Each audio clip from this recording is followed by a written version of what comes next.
तैत्तिरीय उपनिषद में द्वितीय अनुवाक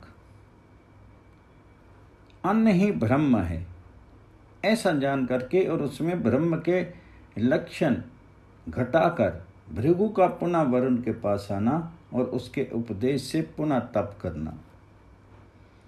अन्न ब्रह्म है ऐसा जाना, क्योंकि निश्चय अन्न से ही ये सब प्राणी उत्पन्न होते हैं। उत्पन्न होने पर अन्न से ही जीवित रहते हैं और प्रयाण करते समय अन्न में ही लीन होते हैं। ऐसा जान करके वह फिर अपने पिता वरुण के पास आया और कहा, भगवान मुझे ब्रह्म का उपदेश कीजिए। वरुण ने उससे कहा, ब्रह्म को तप के द्वारा जानने की इच्छा कर, तप ही ब्रह्म है। तब उसने तप किया और उसने तप करके अन्न ब्रह्म है ऐसा जाना। वही उपयुक्त लक्षण से युक्त है। सो कैसे?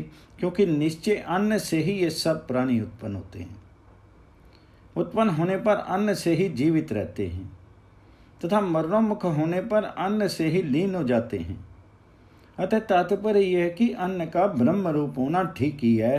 वह इस प्रकार तप करके तथा अन्न के लक्षण और युक्ति के द्वारा अन्न ही ब्रह्म है ऐसा जान करके फिर भी संशयग्रस्त होकर के पिता वरुण के पास आया और बोला, भगवान मुझे ब्रह्म का उपदेश कीजिए।